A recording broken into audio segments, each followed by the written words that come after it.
আমরা এখন বেরিয়ে পড়ছি দুর্গাপুর এবং বিজয়পুর যাওয়ার উদ্দেশ্য। আর যতই সামনের দিকে যাচ্ছি তত ওই ডান পাশে যে ইন্ডিয়ার পাহাড়গুলো দেখা যাচ্ছে, আসলে পরিবেশগুলো অসম্ভব মুগ্ধ হওয়ার মতো। লিঙ্গুরা পাহাড় থেকে কিছুটা সামনে এগোতে এখানে এক নদী পড়ে, আর এটা হচ্ছে মোটামুটি বড় নদী। আর ইন্ডিয়ার যা পানিগুলো আসে তা এই নদী হয়েই বাংলাদেশে আসে। আমরা এখন বেরোইছি বিজয়পুরের চীনামাটির পাহাড় এবং নীল পানি ইত্যাদি দেখার জন্য। এটা হচ্ছে ফাড়ি মাঝখানের পথ, পানি থাকা অবস্থায় এদিক দিয়ে যাওয়া যায় না। এখন পানিটা শুকনা, তাই আমরা নদী দিয়ে পার হইতে পারতেছি মোটরসাইকেল দিয়ে। আর যদি হায়েস বা প্রাইভেটকে নিয়ে আসতাম তাহলে এদিক দিয়ে যাওয়া সম্ভব ছিল না, অনেক দূর রাস্তা ঘুরে যাইতে হতো। আমরা এই নদীটা জাস্ট খালি গাড়ি নিয়ে পার হইতে হিমশিম খাইতেছি। আর এই পাশ দিয়ে দেখলাম যে একজন গেল, 3 জনকে নিয়ে এই নদী পার হয়ে গেছে, তাও আবার প্লাটিনা গাড়ি। সুন্দর সুন্দর ইন্ডিয়ার পাহাড়গুলো দেখতে দেখতে আমরা এখন দুর্গাপুর পৌঁছে গেছি।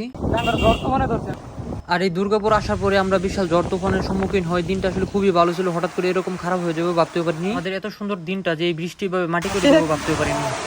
ভাই বৃষ্টির অবস্থা এত দূরে কি একটা অবস্থার মধ্যে পড়ছি। বৃষ্টি না তুফান। এই তুফানের মধ্যে আমরা এই অবস্থার মধ্যে দাঁড়ায় আছি। এখন যাবো ঝড় তুফান এবং বৃষ্টি হচ্ছিল, কোনো কিছু করতে পারতেছিলাম না, তাই আমরা ভাবলাম যে লাঞ্চটা সেরে নিই এই বৃষ্টির মাঝখান দিয়ে। বৃষ্টির মধ্যে ভিজতে ভিজতে আর গাড়ি চালাতে চালাতে শীত লেগে গেছে, তাই তারা কাপড় চেঞ্জ করে নিল। এই বৃষ্টি আমাদের এত পরিমাণ সময় নষ্ট করে দিছিল যে যাতে করে আর কোনো দিকে ঘুরমু সেই সুযোগটা আর নাই, বিকাল বানায় ফেলছিল একবারে। তাই আমরা এখন বাসার উদ্দেশ্যে রওনা দিয়ে দিছি, তাই আমাদের আর ঘোরা হয় নাই। আর এদিকে মোবিলটা চেঞ্জ করে নিলাম, কারণ একদিনে প্রায় 350 কিলো প্লাস রানিং করছি মোটরসাইকেল নিয়ে।